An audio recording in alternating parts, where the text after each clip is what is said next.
कभी ऐसा लगता है कि भाई ये पैसा कमाना, अमीर बनना, ये सब बस एक सपना है। मतलब लाखों करोड़ों की बातें सुनते हैं तो लगता है शायद ये बस किस्मत की बात है, या फिर जो पहले से अमीर हैं बस उन्हीं के लिए है सब, और हम तो शायद नौकरी, कर्ज, महंगाई, इसी चक्कर में फंसे हुए हैं। ऐसा महसूस होता है कई बार। हाँ, ये बहुत आम है सोचना, और शायद हमें सिखाया भी यही गया है ना, स्कूल में, समाज में, कि भाई एक अच्छी मेहनत वाली नौकरी पकड़ लो, वही है पैसे कमाने का सीधा रास्ता। पर इस रास्ते से अमीर बनना, वो थोड़ा क्या कहते हैं, नामुमकिन सा लगता है। लेकिन आज हम पैसे और दौलत को एक बिल्कुल अलग नजरिए से देखने की कोशिश करेंगे। एक ऐसा समीकरण जो शायद हमारी इस पुरानी सोच को थोड़ा हिला दे। हाँ, क्योंकि ये तो हम देखते ही हैं कि कुछ लोग हैं जो कम उम्र में ही काफी ज्यादा दौलत बना लेते हैं, और वो सिर्फ किस्मत तो नहीं हो सकती है ना। तो चलिए इसी को समझते हैं। पैसे को लेकर ये जो आम सोच है कि अमीर लोग थोड़े चालाक होते हैं, या गलत तरीकों से कमाते हैं, या फिर सब विरासत में मिला है, क्या ये सच है? देखिए, ये धारणाएं तो बहुत मजबूत हैं, शायद फिल्मों का भी असर है, पर अगर आंकड़ों को देखें ना तो कहानी थोड़ी अलग है। जैसे एक रिपोर्ट है वेल्थ एक्स की, वो बताती है कि जो दुनिया के अल्ट्रा वेल्थी लोग हैं, मतलब जिनकी नेटवर्थ $3 करोड़ से ज्यादा है, उनमें से करीब 68% सेल्फ मेड है। क्या बात कर रहे हैं, 68%? ये तो बहुत ज्यादा हुआ। मतलब Warren Buffett, Oprah Winfrey, Jeff Bezos, Elon Musk जैसे कितने ही नाम हैं जिन्होंने खुद अपनी दौलत खड़ी की है। तो फिर ये सोचना कि अमीर बनना सिर्फ किस्मत या तिकड़म से होता है, ये तो हमें कोशिश करने से ही रोक देता है एक तरह से। बिल्कुल, और शायद यही सोच हमें उस पुराने समीकरण में फंसाए रखती है, जो असल में देखा जाए तो काम नहीं करता। कौन सा समीकरण? पैसा इज इक्वल टू नौकरी से मिलने वाला वेतन। इसमें सबसे बड़ी प्रॉब्लम पता है क्या है? ये हमारे सबसे कीमती चीज, हमारे समय के बदले में हमें पैसा देता है। हाँ, समय, वो चीज जो लिमिटेड है और वापस नहीं आती। मतलब एक अंदाजा लगाएं, अगर कोई मान लीजिए $20 प्रति घंटा कमा रहा है, तो उससे $10 लाख कमाने में हिसाब लगाएं तो करीब 24 साल लग जाएंगे। हाँ, और वो भी बिना टैक्स, बिना खर्चे, बिना महंगाई गिने। सोचिए जरा, 24 साल, इस रफ्तार से तो अमीर बनने का सपना देखते देखते उम्र ही निकल जाएगी। बिल्कुल।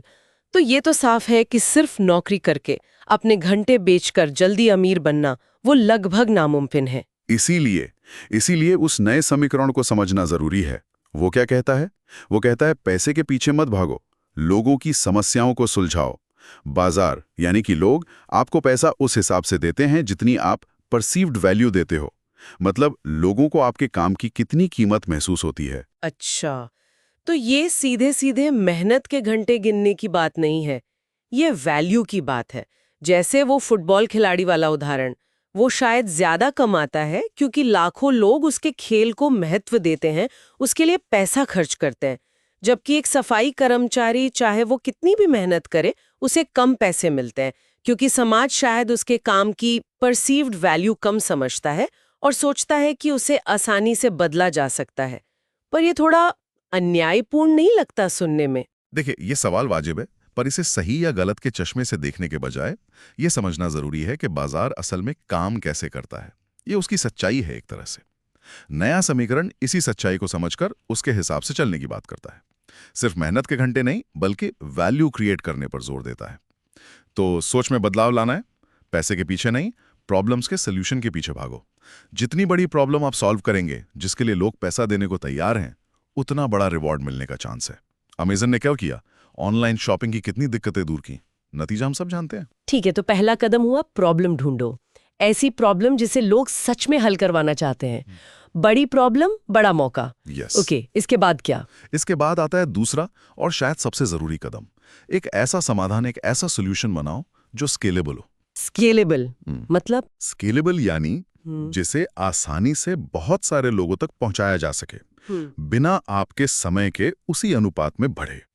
जैसे एक अकेला रेस्टोरेंट खोलना स्केलेबल नहीं है, उसकी एक लिमिट है ना? हाँ, लेकिन उसी रेस्टोरेंट की फ्रेंचाइजी चेन बनाना वो स्केलेबल है। या मान लीजिए एक योग टीचर है जो घंटे के हिसाब से क्लास लेता है, वो स्केलेबल नहीं है।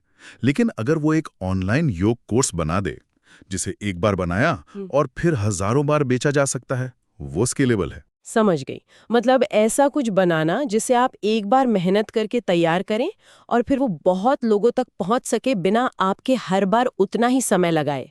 जैसे कोई घर पर अचार बनाकर बेच रहा है, वो शायद स्केलेबल नहीं, पर अगर वो उसकी रेसिपी लाइसेंस कर दे या बड़े पैमाने पर प्रोडक्शन का सिस्टम बना ले या ऑनलाइन कुकिंग क्लास बना दे तो हो सकता है। बिल्कुल, यही है स्केलेबिलिटी। लेकिन किन सवाल आता है, इसे हजारों लोगों तक पहुंचाना, बेचना, मैनेज करना, इसमें भी तो बहुत समय लगेगा ना। कहीं ये वापस वो ही समय के बदले पैसा वाली बात तो नहीं हो गई? अच्छा पॉइंट है। और यहीं पर तीसरा जरूरी कदम आता है, ऑटोमेशन और सिस्टम बनाना। इसका मतलब है ऐसी प्रक्रियाएं, ऐसी टेक्नोलॉजी या ऐसी टीम तैयार करना जो आपके सीधे शामिल हुए बिना भी काम को चलाती रहें। अगर कोई काम किसी और को दिया जा सकता है आउटसोर्स करके या कर्मचारी रखकर, तो वो करना चाहिए। लक्ष्य क्या है? एक ऐसा सिस्टम बनाना जो आपकी कमाई को आपके लगाए गए घंटों से अलग कर दे। आप नहीं भी हैं तो भी वो सिस्टम काम कर रहा है, पैसा बना रहा है। तो मतलब निचोड़ ये निकलता है कि दौलत बनाने का रास्ता सीधा पैसा कमाना नहीं है, बल्कि ये है कि पहले लोगों की जरूरतें, उनकी समस्याएं पहचानो, फिर उनके लिए ऐसा हल निकालो जो बहुत लोगों तक पहुंच सके, यानी स्केलेबल हो, और फिर उसे चलाने के लिए एक ऑटोमेटेड सिस्टम बना दो। बिल्कुल सही। संक्षेप में यही है वो नया समीकरण। और शायद असली लक्ष्य सिर्फ पैसा कमाना भी नहीं है। असली लक्ष्य है वो आज़ादी जो पैसे से मिलती है। अपने समय को अपनी मर्जी से कंट्रोल करने की आज़ादी, पैसों की चिंता से मुक्त होने की आज़ादी। तो ये सोचने वाली बात है सबके लिए कि अपने आसपास देखें, लोग किन मुश्किलों से जूझ रहे हैं, कौन सी ऐसी दिक्कतें हैं रोज़मर्रा की ज़िंदगी में, क्या कोई ऐसी प्रॉब्लम दिखती है जिसका कोई स्केलेबल सॉल्यूशन सोचा जा सकता है। इस पर विचार करना चाहिए। और हाँ, जाते जाते एक सवाल छोड़ जाते हैं सबके लिए कि ये जो हमारी रोज की भागदौड़ है, क्या वो किसी असली, किसी सार्थक समस्या को हल करने की तरफ जा रही है, या ये सिर्फ वक्त काटने का या बस गुजारा करने का एक तरीका बनकर रह गई है? शायद असली आज़ादी इसी सवाल के जवाब में कहीं छुपी हो।